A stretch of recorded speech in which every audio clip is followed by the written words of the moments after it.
हरि हरि बोलिए। हरे कृष्णा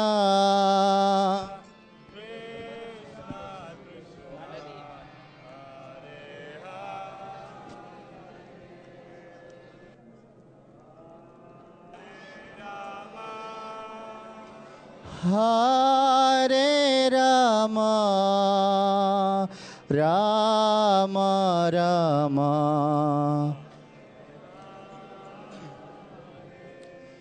हरे कृष्णा हरे कृष्णा कृष्णा कृष्णा हरे हरे हरे राम हरे राम राम राम हरे हरे बोलिए।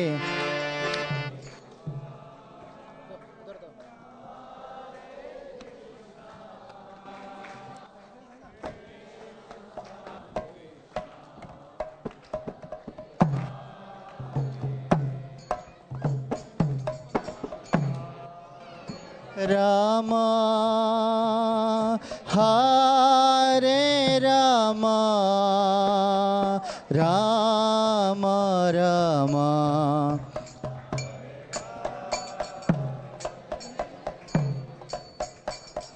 हरे कृष्णा हरे कृष्णा कृष्णा कृष्णा हरे हरे हरे राम हरे राम राम राम हरे हरे बोलिए।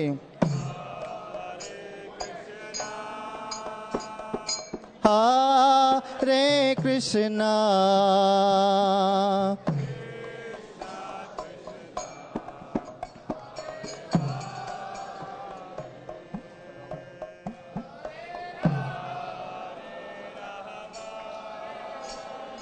हरे राम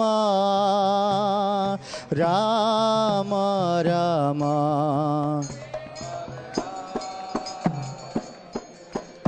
हरे कृष्णा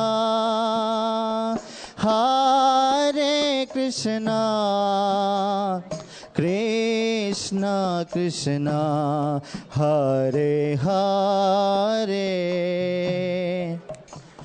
हरे राम हरे राम राम राम हरे हरे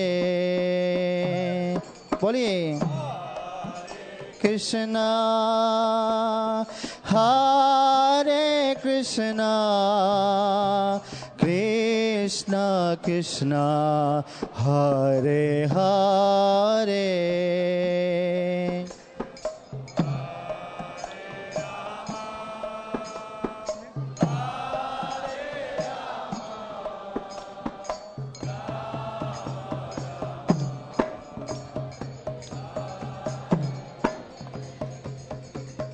हरे कृष्णा हरे कृष्णा कृष्णा कृष्णा हरे हरे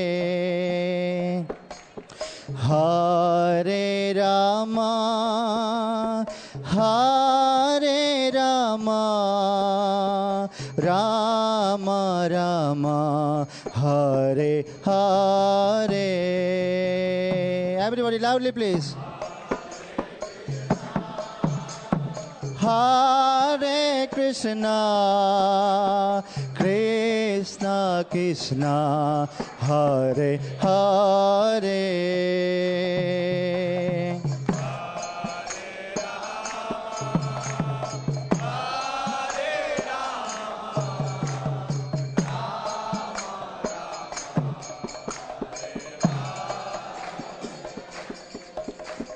Hare Krishna, Hare Krishna, Krishna Krishna, Hare Hare,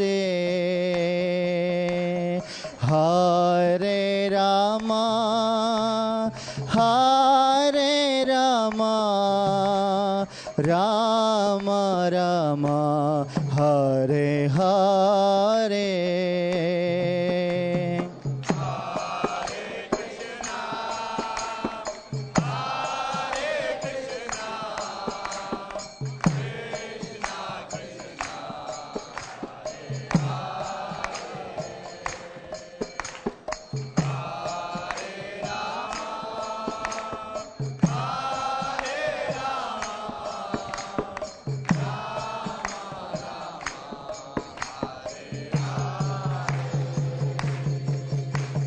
Hare Krishna, Hare Krishna, Krishna Krishna, Hare Hare, Hare Rama, Hare Rama, Rama Rama, Hare Hare.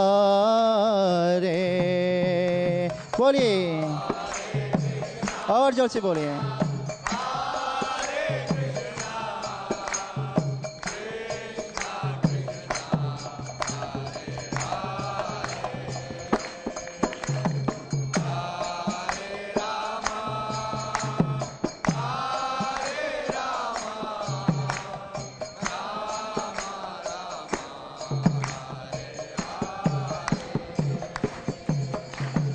Hare Krishna, Hare Krishna, Krishna Krishna, Hare Hare, Hare Rama, Hare Rama, Rama Rama, Hare Hare.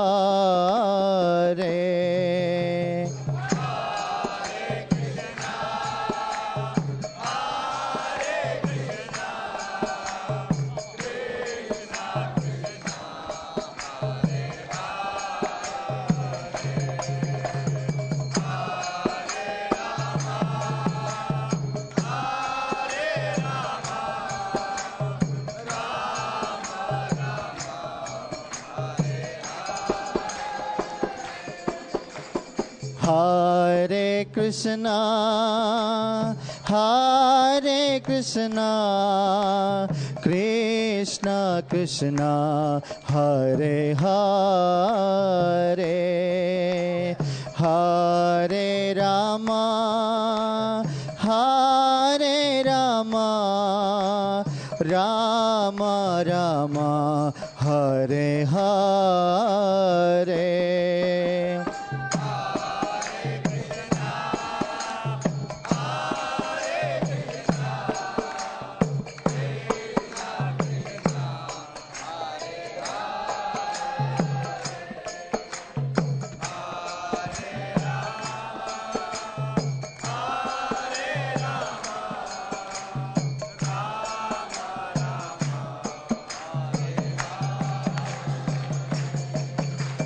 Hare Krishna, Hare Krishna, Krishna Krishna, Hare Hare, Hare Rama, Hare Rama, Rama Rama, Hare Hare.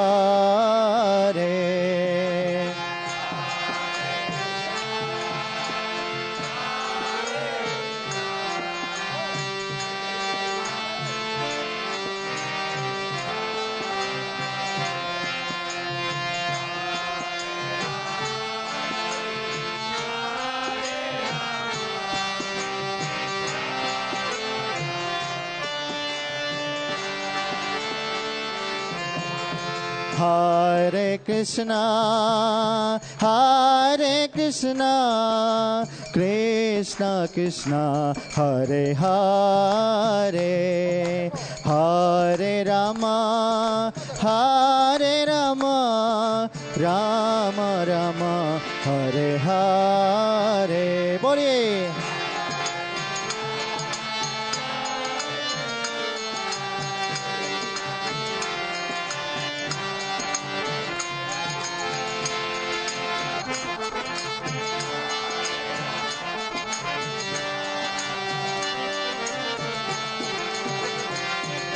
Hare Krishna, Hare Krishna, Krishna Krishna, Hare Hare, Hare Rama, Hare Rama, Rama Rama, Hare Hare. जोर से.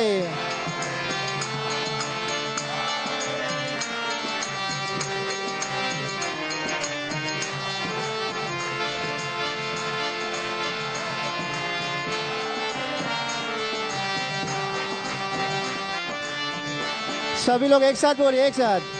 हरे Krishna, Hare Krishna, Krishna Krishna, Hare Hare, Hare Rama, Hare Rama, Ram Ram, Hare Hare. Last time.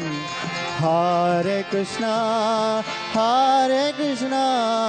Krishna Krishna, Hare Hare, Hare Rama, Ram Ram, Hare Hare.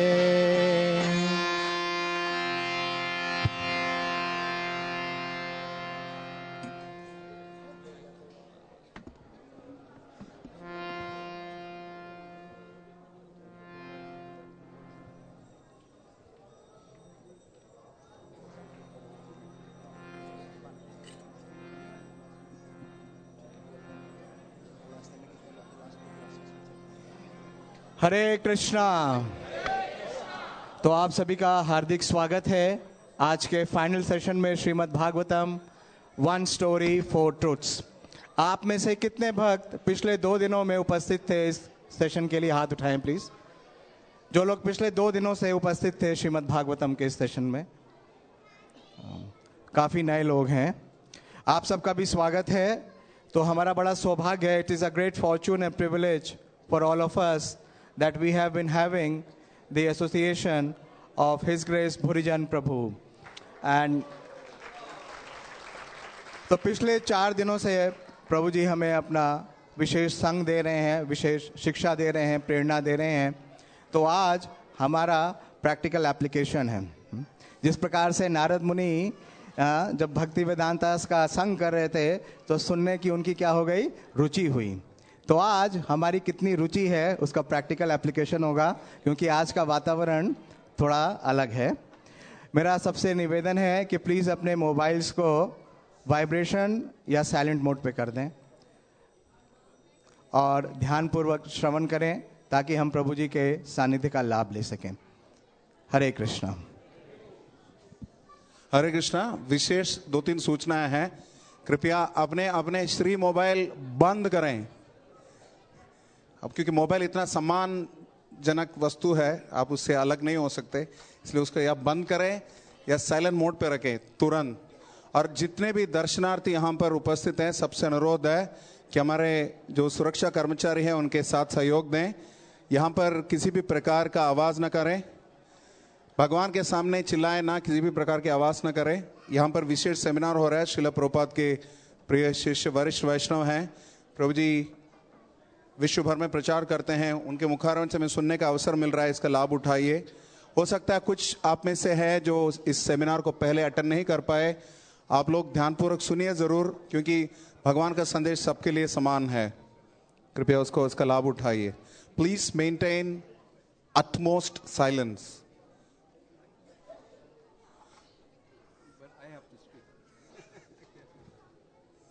Hare Krishna. His grace Bhurijan Prabhu की, श्रील प्रभुपाद की.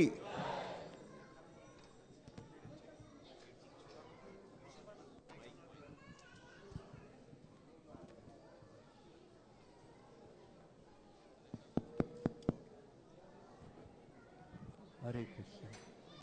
Hare Krishna. Hare Krishna.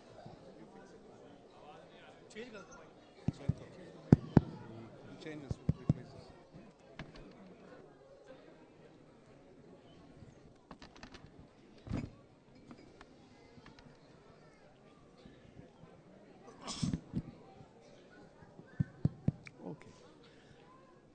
Hare Krishna. Nama Om Vishnu Padaya Krishna Prastaya Bhutale Srimate Bhakti Vedanta Swamini Tanamane Namaste Saraswati Devi Gauravani Pacharane Nivasesha Sanyavadi Pushkatya Desatarane Om Gyanatimidandasya Jana Jana Salakaya Chaksu Samilatan Jena Tasmai Sri Gurave Namah Sri Chaitanya Manubhistam Stapitam Jena Bhutale Sayam Rupa Kadamayam Dadati Sahapandantikam Vansa Kalpa Trubhyascha Kripa Sindhu Vaibhacha Patitanam Pabinebhyo Vaishnavebhyo Namo Namah Hare Krishna. For the past 2 days, we've been speaking about the life of Sri Narada Muni and how he became a great sage. And the story of his life was not an easy life. And it begins with a disaster. And he's cursed, and he loses everything. And in his next life, he's born in a very unfortunate circumstance. And that unfortunate circumstance gave birth to humility in him. And that humility caused in him a simple serving spirit. And when he came in touch with great sages, Bhakti Vedantas, just for 4 months, he heard their instructions, he served them. He was very simple, just a 5-year-old boy. And because of his simple serving mood, and his good qualities, even though he was so young, by hearing from these great souls the taste that they had, that which they found pleasure in, and they found pleasure in the transcendental realm, the spiritual realm, which gives unlimited bliss. Here we are also trying for pleasure. And here, according to who we are individually, we have different desires and different plans how we're going to find pleasure. But spiritual life and any true spiritual path teaches us that the pleasure that we are seeking, the pleasure that we are searching for, the pleasure that will truly bring satisfaction, it does not exist in this world. Although we continuously try, all of us continuously try to find pleasure by combining the senses with the sense objects, finding something beautiful to see, trying something to find something tasty to eat, trying to touch something soft and comfortable, and hear something that's very sweet and pleasing to the ears. Ultimately, these things don't bring us the satisfaction that we are longing for because we are eternal. This is the basic principle that Krishna explains in the Bhagavad Gita. Dehenos minyata dehe Komaram Jovaram Jara Dearest, a sober person who sees things accurately. What is the opposite of a sober person? Raise your hand. Raise your hand and I'll call on you. What's the opposite of a sober person? What is the opposite of the English word sober? Yes, you have such a big smile. I cannot resist calling on you. Intoxicated, drinking. An intoxicated person does not see the world accurately. That intoxication has influenced his mind, and he cannot understand properly. Sometimes he may think the world is spinning around, and sometimes he's not in control of his mind. So Krishna in the Bhagavad Gita says a sober person who is not intoxicated by trying to enjoy the material life, he can understand his own eternality, that he is eternal. We are all eternal. And Krishna says, Najayate mriyate va karachin, that we do not die. We ourselves don't die when the body dies. This is wonderful. Wonderful knowledge. So Narada Muni, as a little boy, he heard this knowledge and many other wonderful, very secret knowledges from these great sages. They taught him secret knowledge, Guyatamam, that was spoken by Krishna himself to Lord Brahma. They taught him because his good qualities, his serving mood, attracted their mercy, their kindness. It melted, his mood melted their hearts. So he wanted to reveal to him very secret knowledge. And this boy, Narada Muni, he took that secret knowledge just like we would take if someone gave us the most valuable jewel and we knew it was so valuable, and someone trusted us with this jewel, we would keep it so carefully. So Narada Muni took this knowledge and he did the most wonderful thing with this knowledge.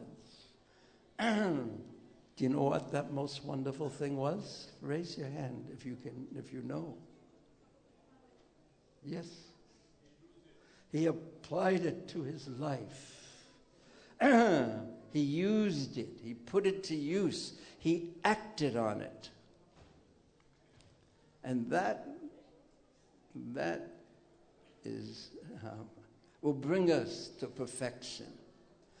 It is one thing to know what to do, to be free from illusion as to right and wrong, or what is better and then best. But it is another thing to act on it. And Narada Muni, he did that. And because he acted on that great jewel of transcendental knowledge that he was given, he eventually achieved perfection. Yesterday, we spoke about how he, with this knowledge, he lived his life. He was a traveling sadhu, and he went from one place to another, and then to another. He saw good times, he saw bad times, he saw very peaceful places. He saw places that were dangerous, filled with jackals and tigers and snakes. Everyone has to meet their fate in life. And if we have transcendental knowledge, if we have this jewel of knowledge, then we can meet the difficulties and the good and bad that we encounter in life. We can meet those circumstances, and everyone meets a combination of good and bad, of things that bring us happiness, things that bring us distress, things that filled us with anxiety, things that filled us with joy. Everyone experiences this. This is life. But if we learn how to apply spiritual knowledge to every circumstance in life, then we will get the true benefit of life.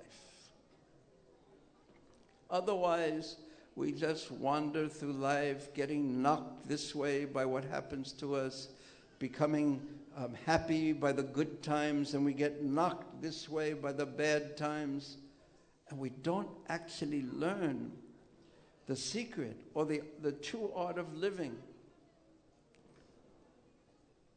Now, should I tell you the very secret knowledge that Narada Muni received? If I tell you the secret, but actually this secret is so wonderful that the more you tell it to others, the greater it increases within you. So you're allowed to tell this secret to everyone. And you'll find that with most people, the secret will go in one ear and then out the other. And it will never stay in the consciousness. But because you are all such sincere souls, I will tell you the secret, and I'm sure you'll hold on to it tightly and immediately understand how wonderful it is. It has 4 parts. How many parts does it have? 4. Very good student. The first part is the absolute truth is a person, a supreme person. And before anything came into existence, he existed. Krishna uses the word aham 3 times in this verse. He says, I existed before, when there was no creation. I exist in every circumstance, in every place, in every time, during the creation.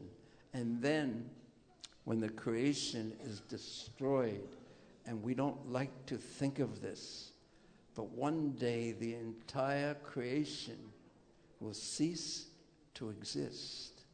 But yet, Krishna says, I will still be there. I am there in everything, at all times, in all places. Second part. How many are there? How many parts? Very good. How many are left? You are a mathematical genius.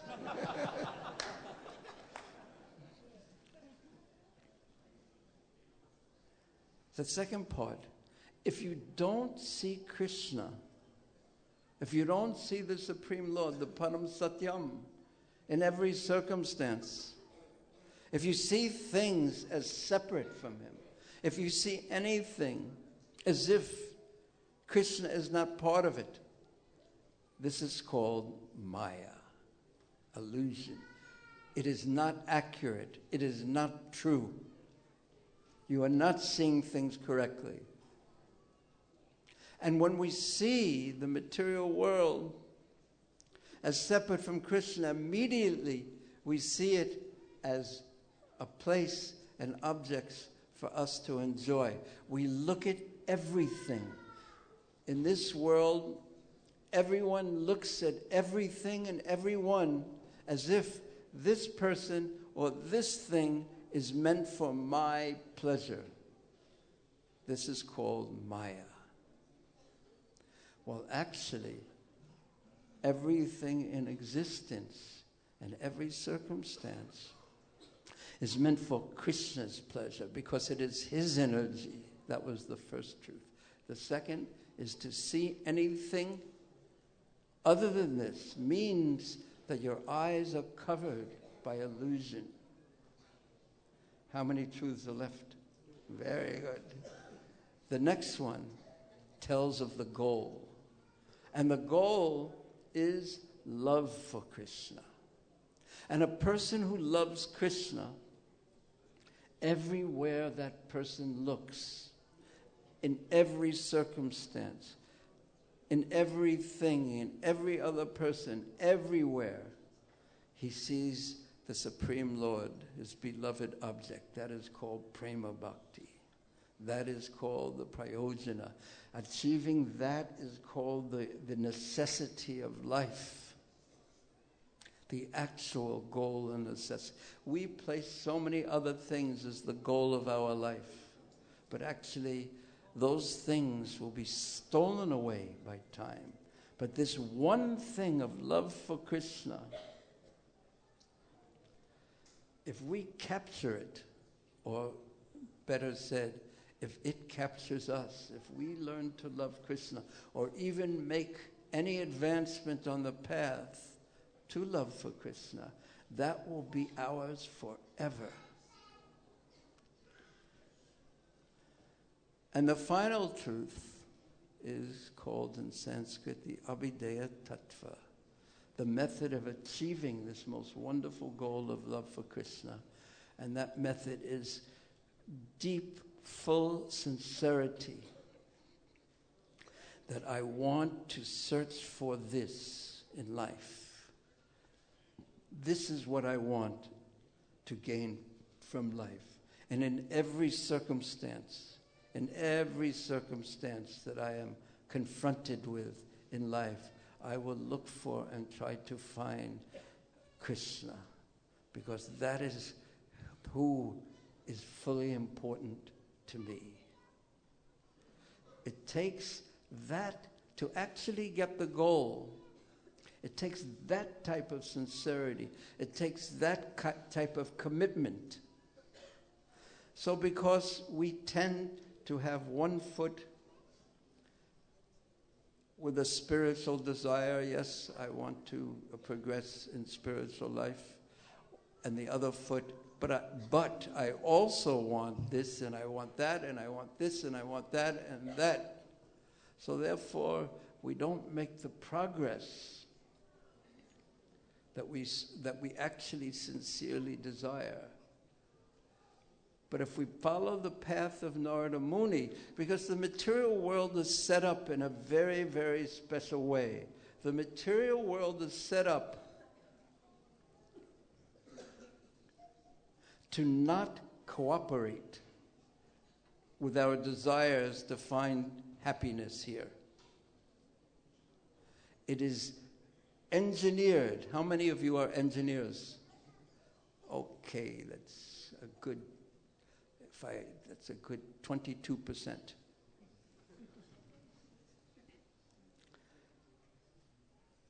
Designed.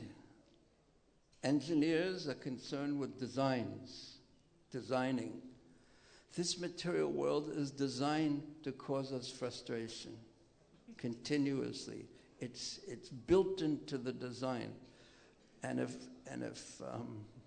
and probably if you're above 6 years old, you have understood this, that there's something that's not working properly. But instead of understanding it's the very nature of the world, we try always to pull what we want closer and to push aside. We try and try to push us, and we struggle and struggle and struggle. And we don't actually understand that what we are looking for in this world simply does not exist in this world. So an intelligent person understands this. Yes, he may live in this world. He may perform his duties, whatever they are. But he doesn't put all his hopes for happiness in this world. That would be quite foolish. Because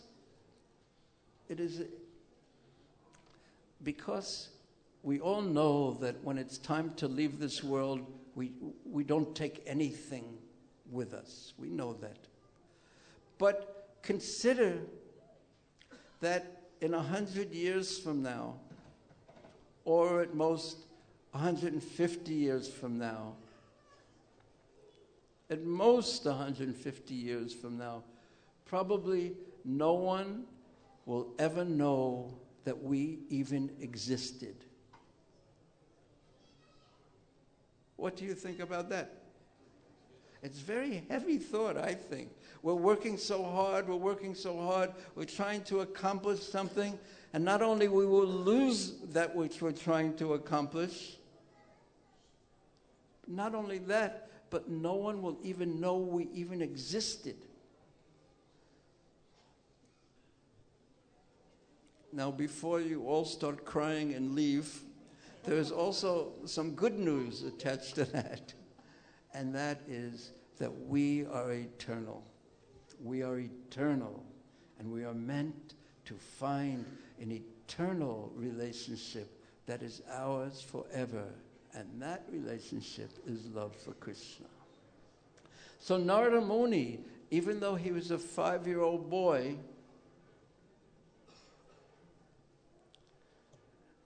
it's a wedding.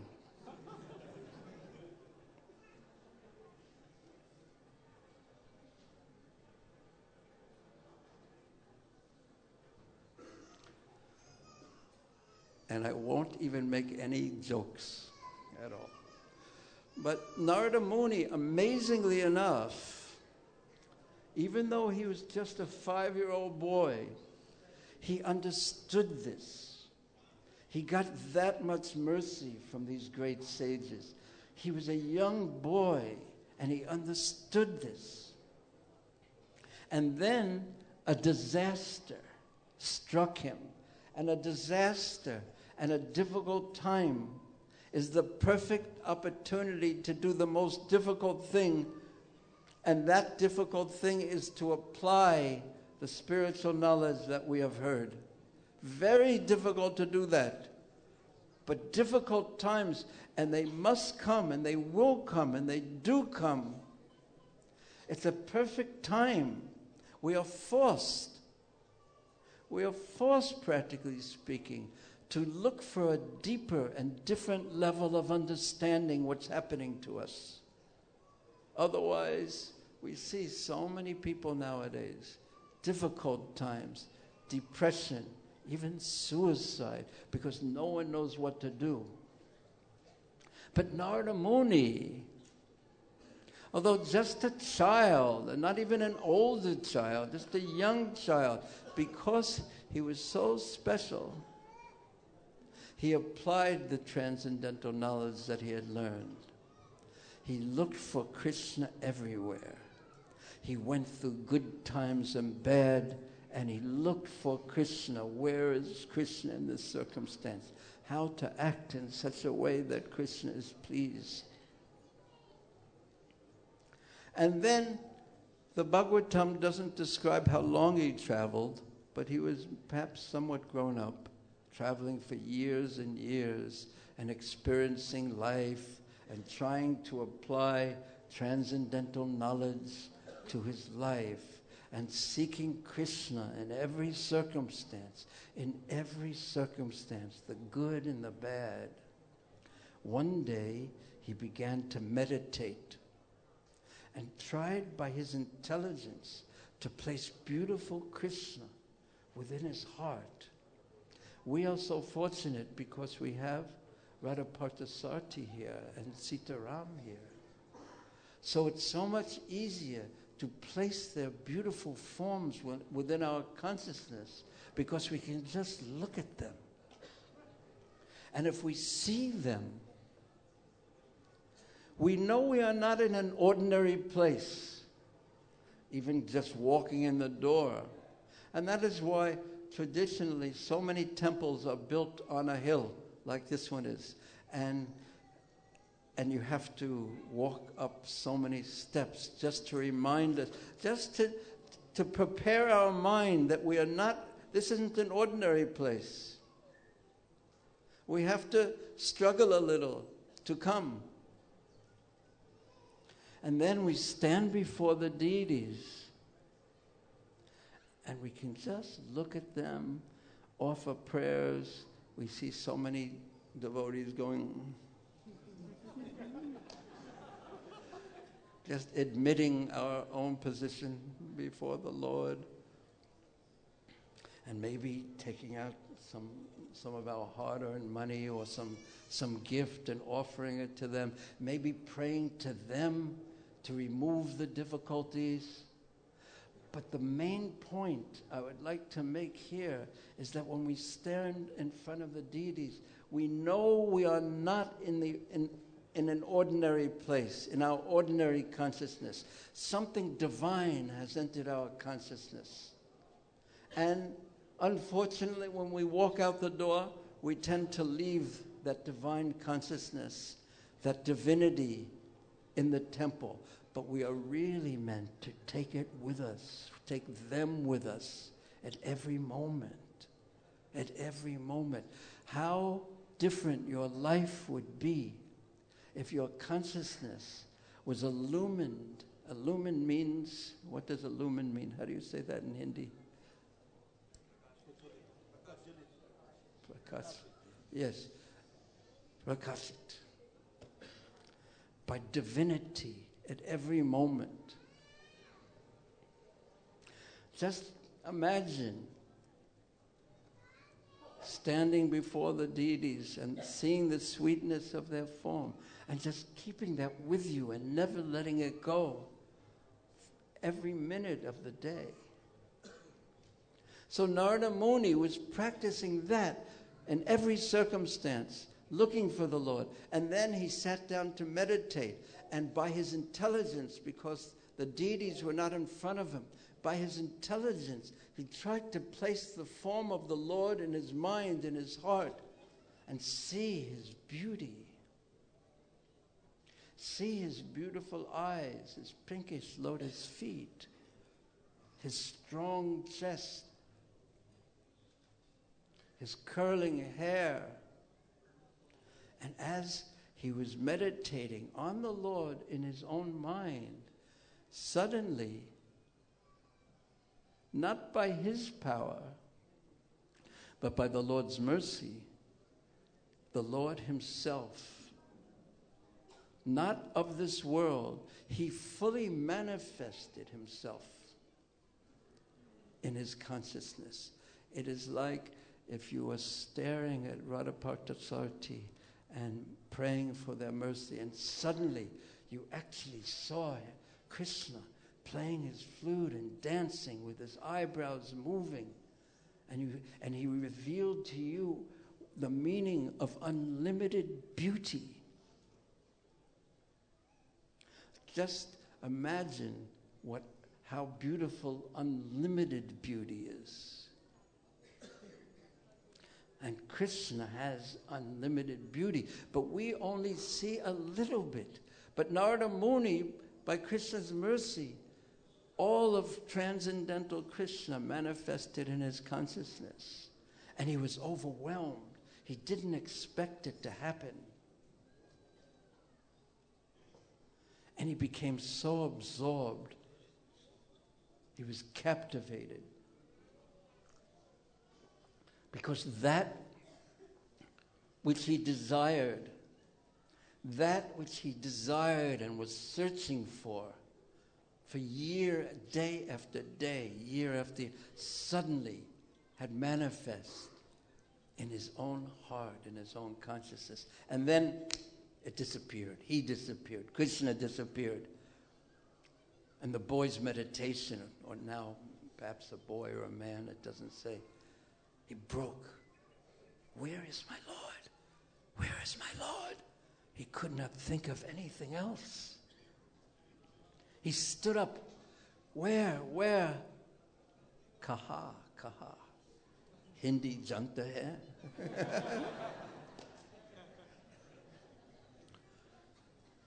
And then he sat down again. He sat down to try, through his meditation, to have the Lord again appear in his consciousness. He tried again and again and again, but he was unsuccessful because it wasn't by his endeavor. His endeavor was necessary, but it was by the Lord's reciprocation with his endeavor that caused his success. So he was in a lonely place, a lonely forest. He had lost his Lord. He could not find him again. He tried, but was unsuccessful. And then the Lord spoke to him and said, Hantasmin Janmane Baba. If it's not the Lord saying something, please turn it off. Thank you. I thought you may have a direct connection or something.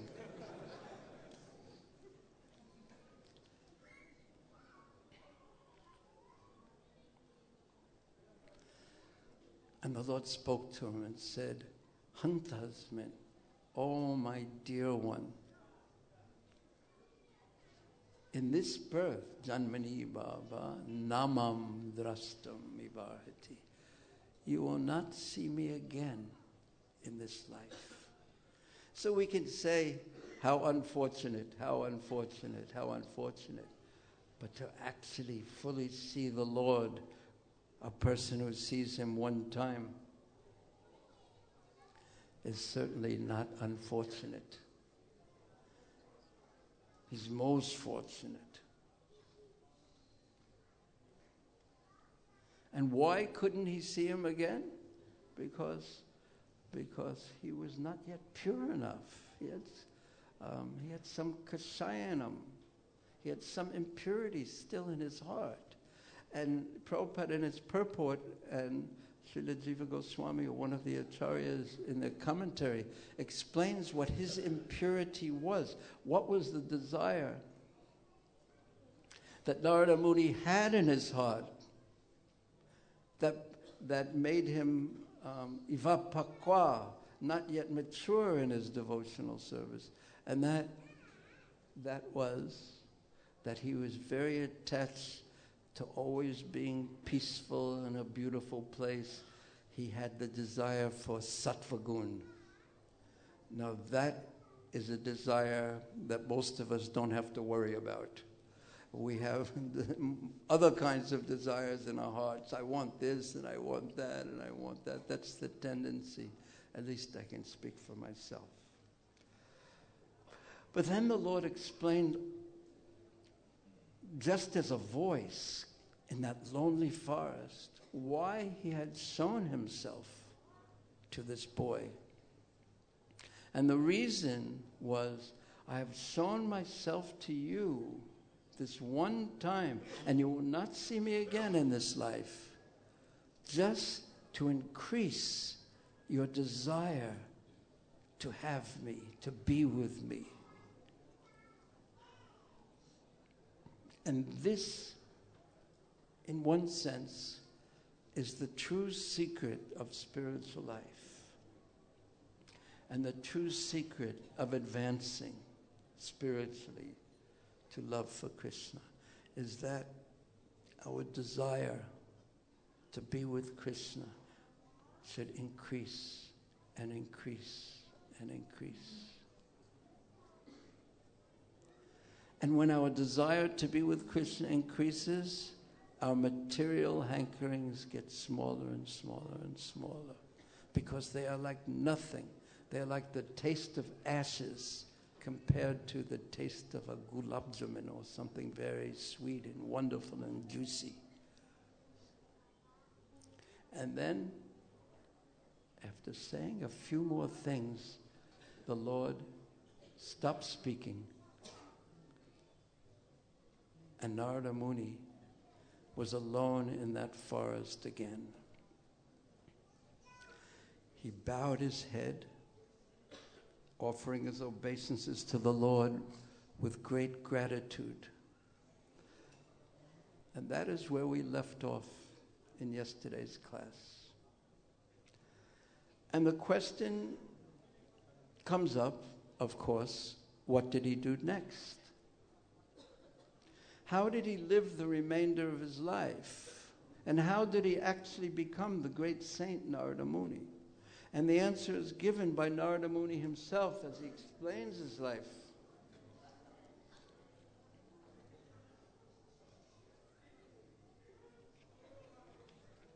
And this is a key. This is a key. And to the degree that we have the sincerity and the purity and the desire to follow this key that Narada Muni has kindly given us, by his own life, to that degree, we will be advancing. From then on, Narada Muni says, Namani anantasya tatraptapatan kuyani badrani kirtani jasmaran gam paryatam tustamana gatasviha kalam pratiksan vimado vimatsara. From that moment on, as he lived his life, he continued doing what he was doing before. He was traveling from place to place.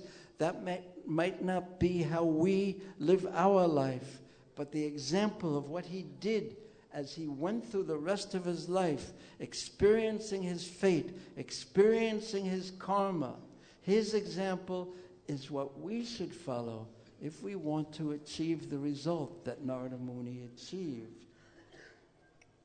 And what he did was, he began chanting the holy name.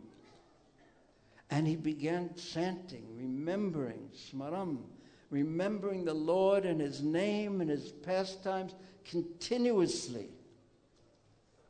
And he ignored what people thought. He was so fixed on his desire, having seen the Lord. He was so fixed on his desire to again be with the Lord. He always, constantly, whether he was going through a difficult part of life, or whether he was going through an easy part of life, whether he was going through a pleasurable part of life, whether he was going through a very, very unfortunate part of life, he always took shelter of the holy names, fame, qualities. He spoke about Krishna. He served Krishna in this way. Shravanam, Kirtanam, Smaranam, Vishnu, Padasev. He always ran in his consciousness to Krishna. Now, this is very easy to understand.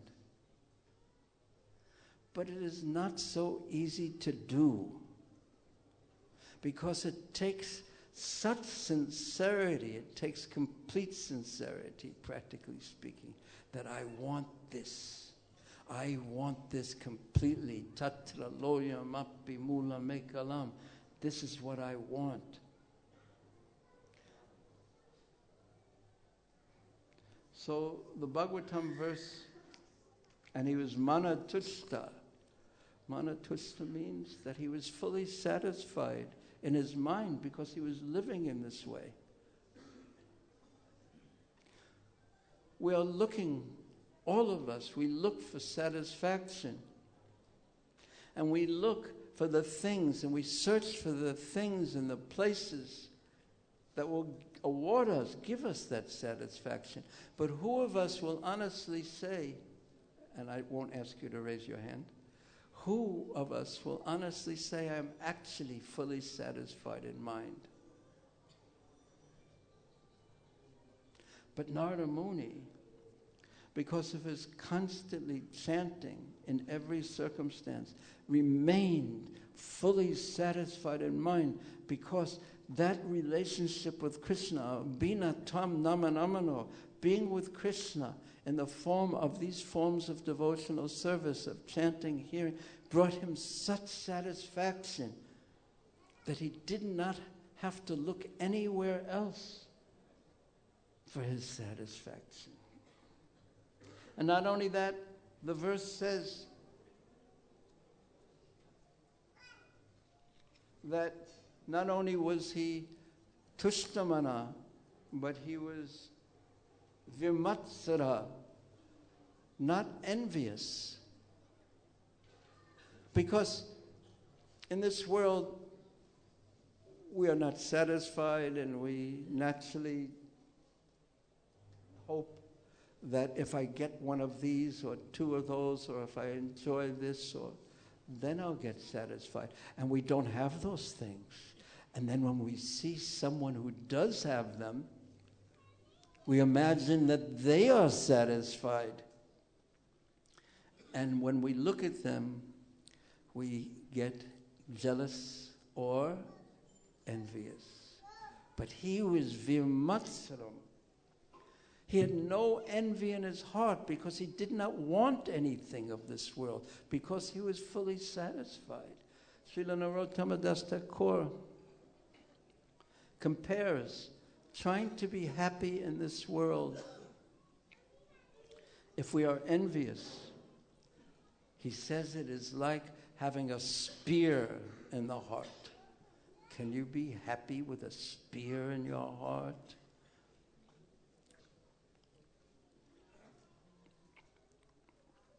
So Narada Muni, traveling all over the earth, was fully satisfied. He was humble because he saw that what he had was not because of his own greatness and great qualification, but he saw that Krishna has been very kind to him. So he was humble. And then one day, does anyone, raise your hand, do you know the name of the person who founded the Apple Computer Company? Raise your hand if you know the name. Don't say it.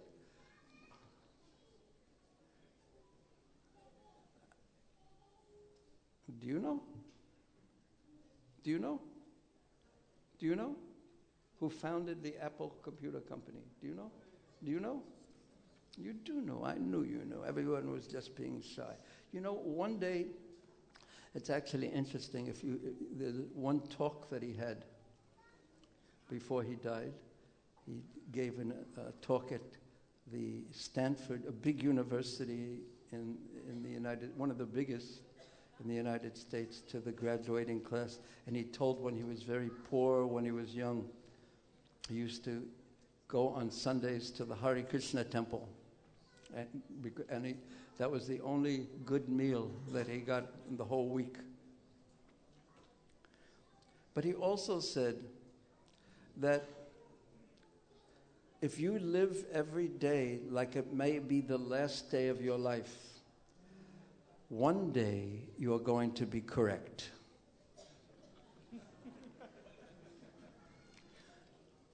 And it's true.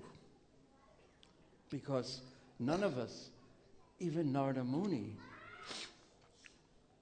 in a material body, will stay forever. Although when we're 16, we know that we're going to die, sort of. When we're 25, we know sort of we're going to die. When we're 35, we sort of know we're going to die. When we're 45, we sort of know we're going to die, but we don't really think it's real. When we're 55, perhaps. But when we're 65 or 70 years old, it becomes very apparent that I'm not going to be here forever. And it's a very frightening thought. Because I don't know what's going to happen next. And what about all the work I've done to accumulate so many things and have so many things and people that I finally have my house and it's arranged just the way I want. And I found that for elderly people, such as myself, one of the things you really get attached to is a soft chair, where you can just sit back in your soft chair and maybe even put your feet up. But you have to give up that chair. You have to give up everything. And it's undeniable.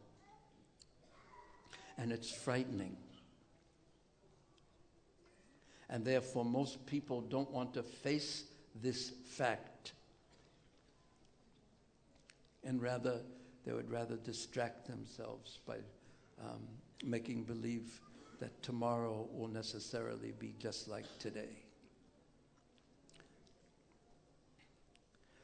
But Narada Muni was different. Yes, he too was going to drop his body and leave it behind. But his spiritual identity because of his constant chanting and constantly remembering Krishna, and because of his constantly advancing in his relationship to Krishna, he actually, like a seed, develops into a plant and then a tree and then it gives fruit. But by the time he was ready to die, which means drop his material body, his spiritual identity had fully blossomed. And then when his material body left, as one day it must, his spiritual identity, his real self, who he was already there. And therefore there was no pain, there was no fear. And the example that he gives is just like when there's lightning, vajra. Immediately there is light, illumination. So similarly, at the moment of his death was the moment also of his life, because he had cultivated that by the process of constantly chanting in every circumstance, remembering Krishna. And that is the real challenge of spiritual life, and that is the real necessity of spiritual life, to do that. And Narada Muni lived the perfect life, an ideal life, and he demonstrated that perfect life. But in the remaining time of this class, I want to bring up and talk about was very interesting to me, a question. Narada Muni was perfect. He always chanted in every circumstance, regardless of what was going on. He was humble, he was never envious, and he was always chanting Krishna's name. His desire was complete and perfect. And therefore he achieved the perfect result. But what happens to a person who is trying his best to serve and be a devotee, and even trying to remember Krishna always in every circumstance, but he may not be so perfect? What will happen to such a person? How does Krishna treat such a person? Is he standing there like on a big throne and he's keeping track of everyone? No. At 4 p.m. and 2 minutes after, you were thinking about something else. Deny it. Is that true or not true? It's true. Okay. Sorry. And then how about 2 minutes later? And how about all those times, and this happened, and this happened, and this? Do you think Krishna is like that? Well, I hope not. And he's not. And I wanted to tell you a story that I would even say is a pastime about one devotee who I went to the university with many, many years ago. And because I was born in New York City, and I went to the university in one city in New York, not New York State, called Buffalo, and the university was called State University of Buffalo, but we used to call it the University of Buffalo. Now, can you imagine what you study in the University of Buffalo? But anyway, it really was called State University of New York in Buffalo. Sometimes we learned how to go and how to go left and how to go right and stop and start. No, but actually, this devotee and I both attended this university, and this is a photograph of this devotee, not the video, that looks like a video, but where it says number 1. No, next door. No, that's him after. That's His Holiness Guna Grai Maharaj. And here, if you count from the left, or if you count from the right, it's easier. The second person On the left, going from right to left, that is Bhakta George, right there, yeah. And he was the drummer in the university band. And he loved to play the drums just like that.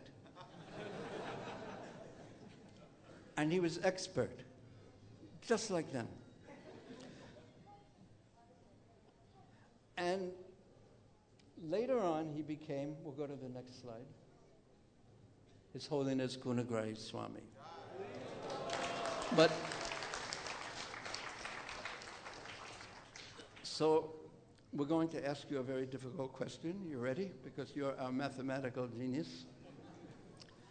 Since I knew him in 1960, even 65, and he passed away from this world in 1918. How many years did I know him? Now, don't look at your mobile phone. Google, how many years? Huh? Okay, we'll try again. 53, that seems more accurate. Anyway, you were just testing us to see if we were actually listening. Very intelligent. Bahut chalu hai. So such an old friend, actually, but I never spent very much time with him. But one time, when I was already had joined the movement, and we had a Sankirtan party of maybe 10 devotees in New York City, and it was late at night. I saw Bhakta George when we were doing the kirtan, and he was a drummer. And we were doing the kirtan, and he came over and began chanting with us. So I told the devotees, give him the mridanga, give him the mridanga. He's a drummer, he's a drummer. And they said, no, only initiated devotees can play the drum. And I said, and I didn't know what to say to him.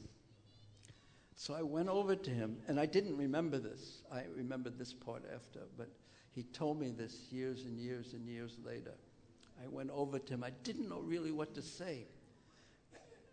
And I said to him, please become Krishna conscious.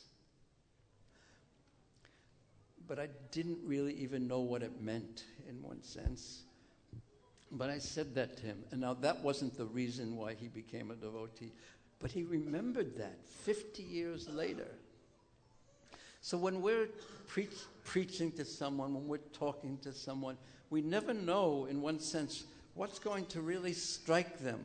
If you tell someone something very sincerely, not just, you don't know what they're going to remember, really.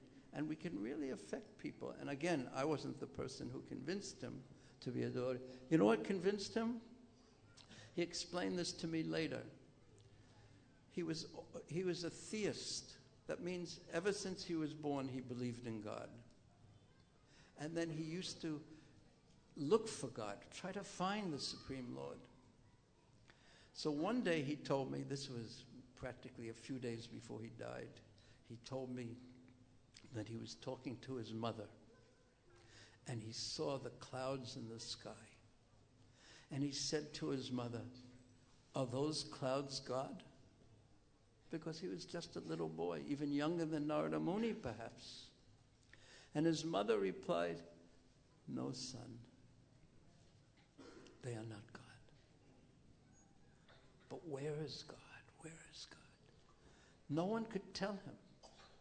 And then one day, he came to a Sunday feast that we were holding, and this was after I had left already, gone to preach somewhere. He came in, and he heard the kirtan, and he heard the Hare Krishna Mahamantra, and he immediately understood, here is God. And then later, of course, by Srila Prabhupada's teachings, he understood who Krishna was. And he later became basically the temple president in the small temple we had there, and so many devotees he attracted. And later on, we found out that he gave, at a music festival, he gave the first book, Krishna conscious book, to His Holiness Radhanath Maharaj. He preached to, Govinda Maharaj and brought him into the temple, and he also joined there. And he was a very special person. He really had a taste for the holy names.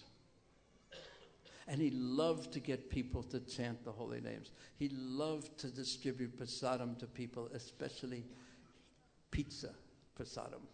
He loved to do that.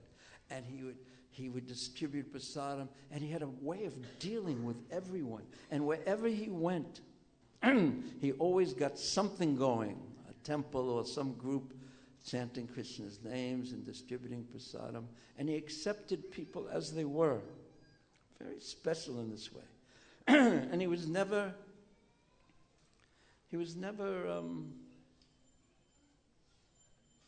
envious. It was quite unique. But I will say that there were some imperfections. When you stay with someone, you see that everything isn't perfect.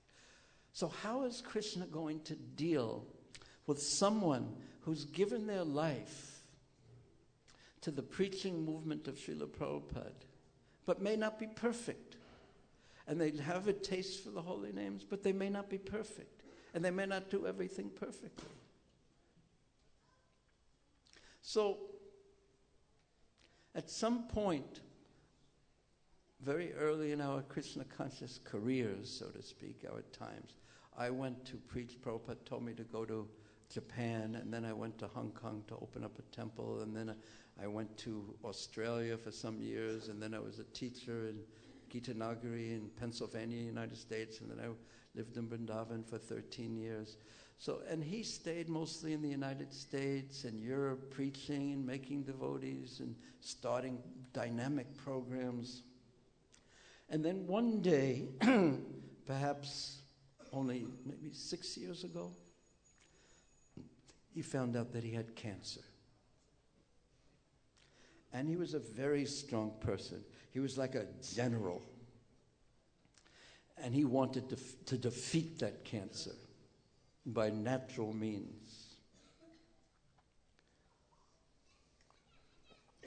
But I wasn't very much in touch with him during that time. I knew that he had it, but it wasn't in the forefront of my mind. Then at some point, perhaps in 2016, which was how many years ago? Yes, 3 or 4. Yes, 3 or 4. No problem. Because you don't know what month it was, so you were actually correct.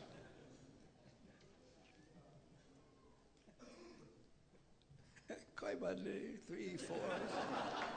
Ram Ram. So he went to South India to get some treatment, and the people there said they would cure his cancer, and of course. And then I started being in touch with him.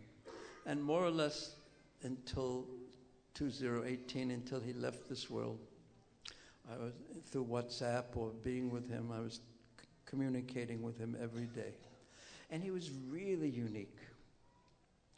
In our relationship, he would be completely open with me and tell me everything, the good, the bad, whatever was going on, he would tell me. And we had a very close relationship in that way. But I could see that the cure that he was hoping for wasn't working. He was getting thinner and thinner. It's just not easy to beat these heavy Kali Yuga diseases. So he ended up going first to Bombay, and then although he went to Bhaktivedanta Hospital, and he was staying in Radha Gopinath Mandir for a while, and they wanted to keep him there because there was medical attention there. But his godbrothers who he was consulting could see that he was going down and getting thinner and thinner and weaker. And we said, come to Vrindavan. Go to Vrindavan quickly. So he went to Vrindavan, and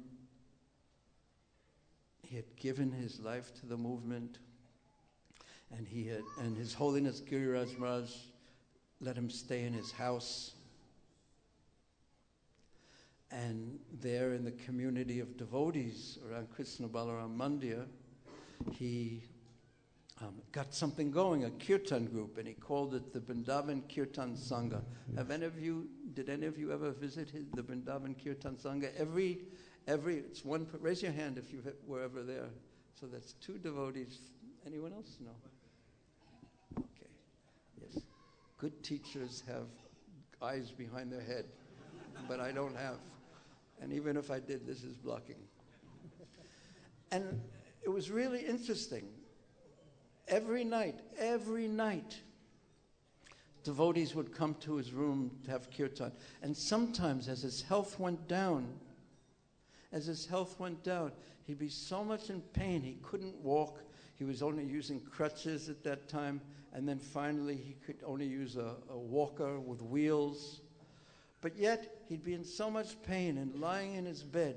But when the kirtan would begin, you could immediately get up and dress fully in his sannyasi clothes, and somehow or another by crutches or wheeling, he would come out, and he'd tell me again and again, when I'm chanting like that, there's no pain. And he had deities and if it was Kartik, 30, 40, 50 devotees would come at different times. Less devotees would come during the hot season when devotees weren't. Not so many devotees were there. But he was so into kirtan, and he would always play the drums. He used to play these kanga drums. And he would play the drums, and he had a beltry, this heavenly sounding instrument that he used to play. And he had a way of engaging with everyone. And interestingly enough, he wasn't a singer himself, but he supported the kirtan with his drum playing. He wasn't the lead singer. But yet, he got encouraged everyone to chant Krishna's names. And then at the end, there was always prasadam for everyone. And this went on for a long time. And he decided to take an Ayurvedic treatment, and he even told me, because he was a general, he was very determined, and he wanted everything in its right place and this and that. And so he decided to take an Ayurvedic treatment that was going to cure his cancer. And he was drinking. There was one point in the hot season in Vrindavan, he had to drink 9 liters of water a day. So that means that he could only eat a little bit of this and a little bit of that. So at this time he would eat this, and this time he would drink water, and at this time he would do this, and this time he would do that, and this time he would do that. He was completely regulated, completely determined. And he even told me, I'm going to show these Western doctors that I can defeat cancer. But I could see that he was losing the battle. But I didn't want to tell him that. So I just decided, and there were a few other devotees who were in that mood too, just were waiting for his mood to change. That instead of fighting to live and struggling to have to do everything at this time and this time, he would be preparing for passing from this body, because it's 2 different consciousnesses. It's a different consciousness completely. So as the time went on in 2018 approximately, and I was there until March. I'm telling the story as if I'm like an important person in it, but I wasn't, but I was there, but close to him. And so that whole time he was getting weaker and weaker. And in March 2018, when I went back to Australia, I thought it was going to be the last time that I would ever see him. So when I was leaving the kirtan, it was going on, and there was so many devotees there, and it was so wonderful. And I was leaving the kirtan, and in my mind, as I was leaving, I took a photograph of him smiling and having some strength, and I thought, I'm never going to see him again, probably. So I went back to Australia, and then the hot season came, and you Delhi people know how hot is in Delhi, in Vrindavan. It's very hot. And so April came, and May, and he was still taking the Ayurvedic treatment. Then at one point, perhaps in July, it even became clear to him that it wasn't going to work, and it was time to change from struggling and fighting to live, to fight, to place one's consciousness at the lotus feet of Krishna and leave this world. So at one point in August, because in August in Vrindavan, in July, August, there's not that many of the God brothers around. And he had two fears. One fear was that when it would be time for him to leave this world, he would be alone without any of his close friends and God brothers around. And he had a second fear, that he would be in so much pain that they'd have to give him so much medication that his consciousness would be covered and he wouldn't be able to remember Krishna at that time, chant Krishna's names and remember Krishna. So one day in August, I got a WhatsApp message from him. I was planning to come back to Vrindavan in July at the end of August, in October, and I got a WhatsApp message from him, and it was so heavy. It was short, but heavy. Bhurijan, I'm all alone. Please come. Now, what do when you get a message like that from an old friend? You basically drop everything. A devotee who you know inside and out, strengths, everything, not strengths, you know everything. So I went, and I got there just at the beginning of September. And His Holiness Tattvaja Maharaj also decided, I'll come and help also. So we got there, and by this time, he was staying in the Bhaktivedanta hospital, the hospice, palliative care. Do you know what palliative care is? It means when instead of the doctors are trying to fix you, they're trying to prepare you and make your departure from the world as effortless, as painless as possible. So we were there, and we were spending all day with him, practically speaking, or as much as we could. And His Holiness Gopal Krishna Maharaj came and visited him. His Holiness Lokanath Maharaj came and visited him. I remember His Holiness Bhakti Maharaj. And you're talking, when a person's leaving this world or getting ready to leave this world, it's a very difficult time. So you talk to him and you say, is there anything remaining here that you feel like you have to do? Is there anyone that you're still a little bit angry with that you have to clear so you can leave fully? Is there anyone that you have to apologize to? So you talk a lot like this so that they can be free from attachments in this world, so that they can just leave.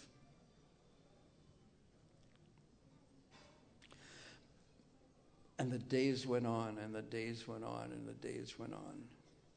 And then he was getting thinner and thinner and weaker. And the kirtans at night, people were gathering. But he wasn't leaving. It appeared like he was holding on to something, quite naturally, because dying is heavy business. It's difficult. And one time, just 2 days before he left, he said to me, He said, you can't understand how difficult this is. And we think that at the last days of our life and the last moments of our life, we think that I'm just going to hear and chant about Krishna. And he wanted that alone. He wanted to hear about Krishna's pastimes in Vrindavan. This is all he wanted. But it's so difficult. Everything takes so much effort.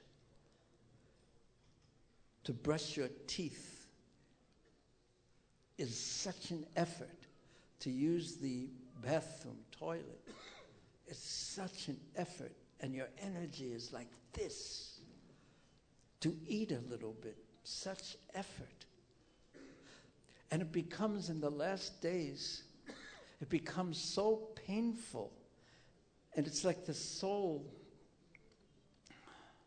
is preparing, it's uncomfortable in the body, it's getting ready to leave. So when you're lying down on this side, you're not comfortable. So then you ask the people who are caring for you, now turn me onto this side. And then you can be like that for 15 minutes before you're uncomfortable again. Please turn me this way. And practically speaking, it's so difficult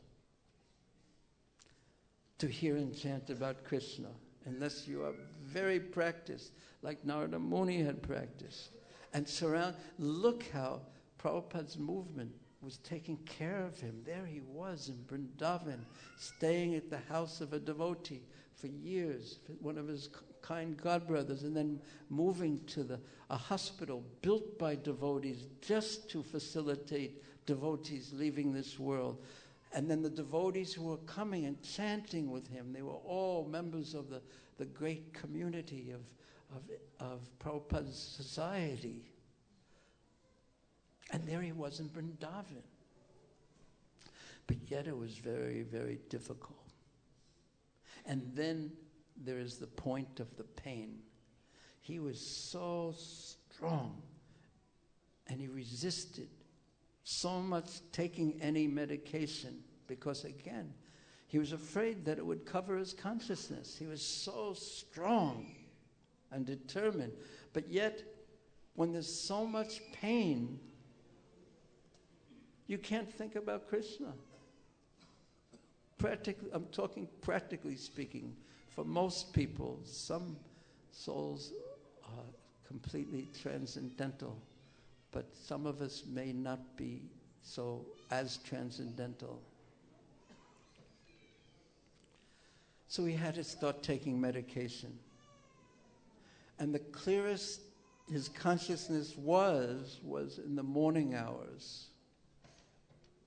So especially then, we'd gather, myself and then His Holiness Radhanath Maharaj joined us just 4 days before Gunagai Maharaj left. He left whatever he was doing in Chopati, and he came to be with Gunagai Maharaj. And then later on, I'll get to later on in a moment. And then one day, just 2 days before he left, I had an inspiration.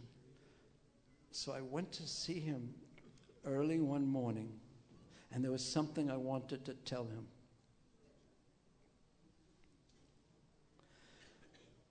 And that was that it's time to just let go and have full faith. I had previously asked him, what do you have full faith in? That is unshakable. And his answer was, in Srila Prabhupada and the holy names. So one day, I came to visit him early in the morning, and Vitatvaja Maharaj, His Holiness Vitatvaja Maharaj, His Holiness Radhanath Swami was sitting on one side of the bed, and I went on the other side of the bed, and he was just lying down, almost just bones. And I told him a story based on things that he had previously told me. I said, once there was a young boy who had faith that God existed from his birth. And one day he asked his mother, while pointing to the clouds, "Is that God?" And his mother said, "No, son, it isn't." "Well, then, where is God? Who is God?" I was speaking to him on one side, and both Maharajas were on the other. And his mother couldn't answer him. And then he looked and did so many things in his life until, while he was at the university, he came to a kirtan of Krishna's holy names. And he immediately understood that here is God in his holy names. And from then on, he met his spiritual master, Srila Prabhupada, who explained who God was. And from then on, he dedicated his life to giving the holy names to people all around the world and chanting the holy names himself and explaining to people. He gave his life to this and explaining to people who God was. And now, I said, it is the end of that boy's life. And he should let go of everything in this material world and hold on with full faith and place himself in the hands of Srila Prabhupada and the holy names. And at the end, and then His Holiness Radhanath Maharaj spoke very sweetly, and His Holiness Ratatra Maharaj spoke very sweetly, telling him, now you can let go, you can let go, you can let go. Now go to Krishna, go where there's always the holy names, go to it, Prabhupada. And then he just looked at me and he said, thank you so much. And then very quickly after that, the next day, he was so weak, he couldn't speak anymore. But he was in so much pain that they had to increase the medication. Then the final day of his life, His Holiness Govinda Maharaj, who was at a program in Houston, a big program in Houston, a kirtan program, when he heard that Gunagai Maharaj was still alive, he got on a plane and traveled 24 hours to be there with him and chant. And on the very last day, Govinda Maharaj led a kirtan for 6 hours. He just chanted. And Gunagai Maharaj by that time couldn't talk, he couldn't move, he could just breathe. And he had a censer on his hand, his finger. And that censer was attached to a screen. And that screen was going up and down, showing his life symptoms, up and then down and up. And we were all standing around him, just watching, up and then down, and then up again, and then down. And he's breathing, struggling, and he's in so much pain. After 6 hours of kirtan, Govinda Maharaj sat down, and another devotee, Sri Ramai Pandit, I believe, who loves kirtan, and Gunagai Maharaj loved his kirtan. He began chanting, and Govinda Maharaj sat down. And then his pain seemed to increase more and more, and the doctor, Ananta Singha Prabhu, said, it's only a few more minutes or hours. And the room at that time was filled with devotees. And the kirtan was going on. But he was in so much pain that they had to give him more medication. They had to put it right into his arm. And still, I was holding one arm. Another devotee was holding another arm. There were devotees all around him.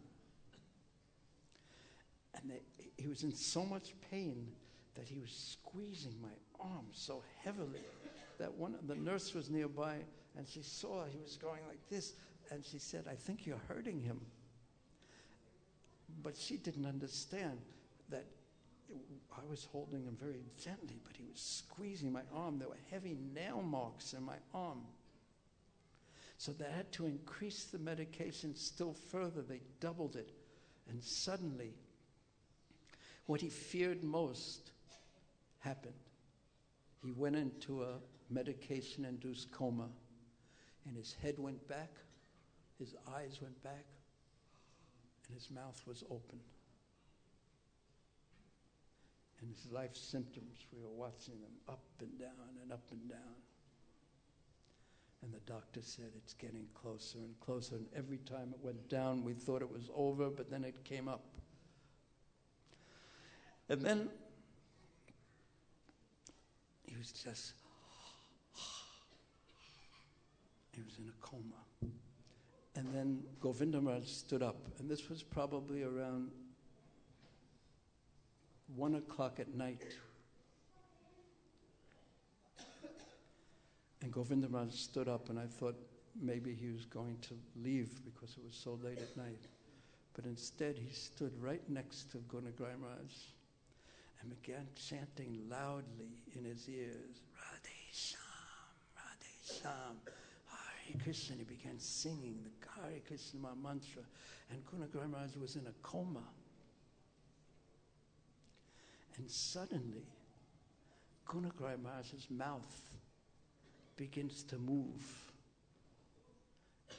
And he begins chanting. We can't hear him, but his mouth is moving perfectly in time with Govinda Maharaj's chanting of the Hare Krishna mantra.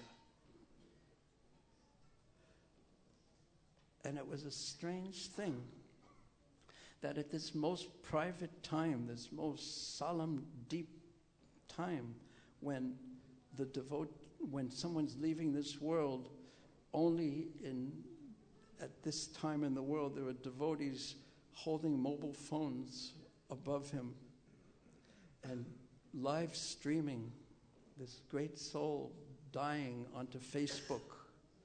So normally you'd think this is the most terrible thing. How could you do this?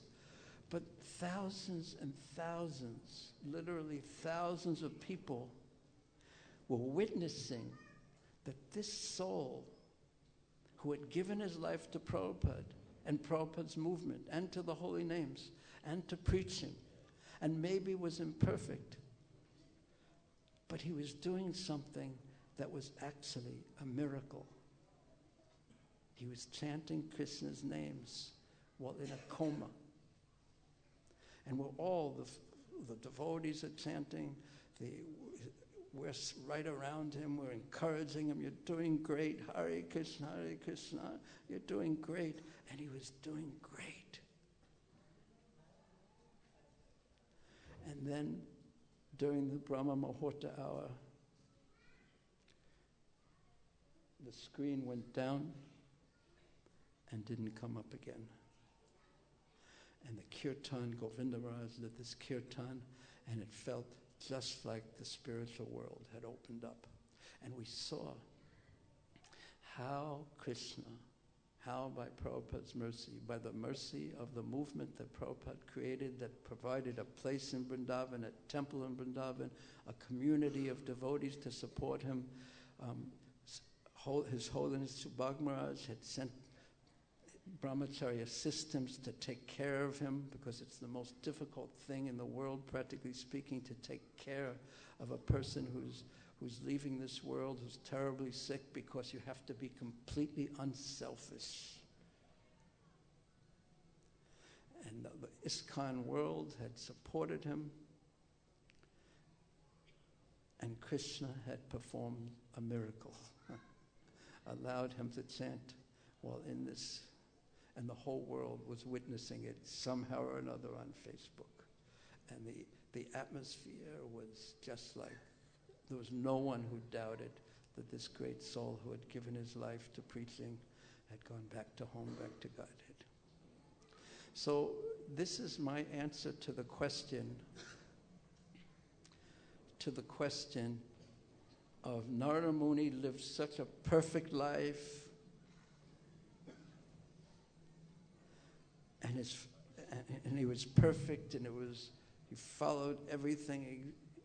It was just perfect, and he ended up back to Godhead. But what happens if we try our best, but our best may not be perfect, but we sincerely have tried our best? Will Krishna take care of us? Will he give us mercy? And the answer that was undoubtable from this incident is yes. So although there are many things that we have to learn from the pastime of Narada Muni, and there were 4 truths from this one story. Could you just put all 4 of them on, that one, and then go to the next one? No, to the other side. The 4 truths. The root cause of our current suffering is difficult to discern because we don't know where it really began, and therefore it's complicated to dissolve. We have to solve our difficulties at the root ultimately, at the ultimate cause. And life's challenges should be viewed through the lens of transcendental knowledge. We should see the world based on the transcendental knowledge that we receive from Shastra, from Sadhu, from Guru. Truth 3, we should take advantage of difficulties. No one likes difficulties. We don't invite them to come. But when they do come, and they must come because it's the nature of the material world that they come, we should take advantage of them and deepen our spiritual advancement by taking shelter of Krishna and go through life in this way. It's easier said than done, of course, but we should try our best. And then truth 4, in every circumstance, we should turn our mind to Krishna and take shelter of him.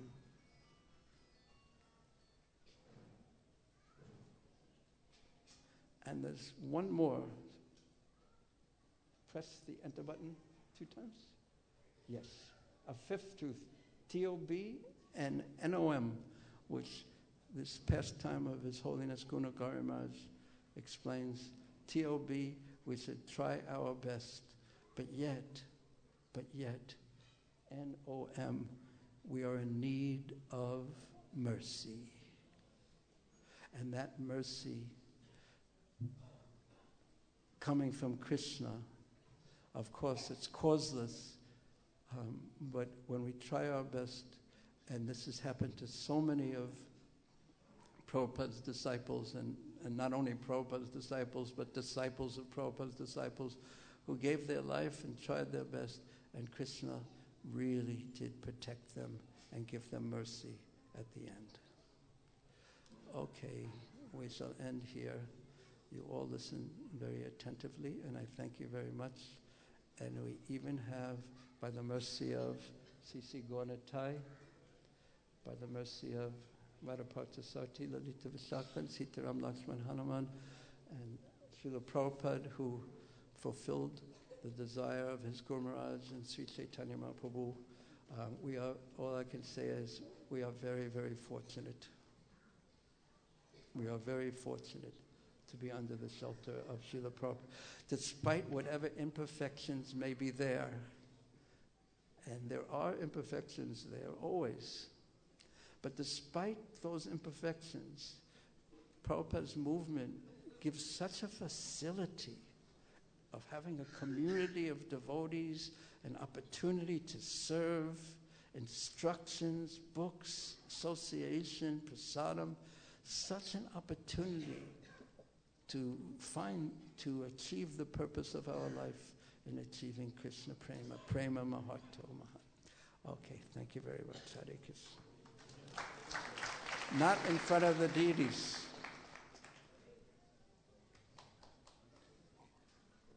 Hare Krishna. No.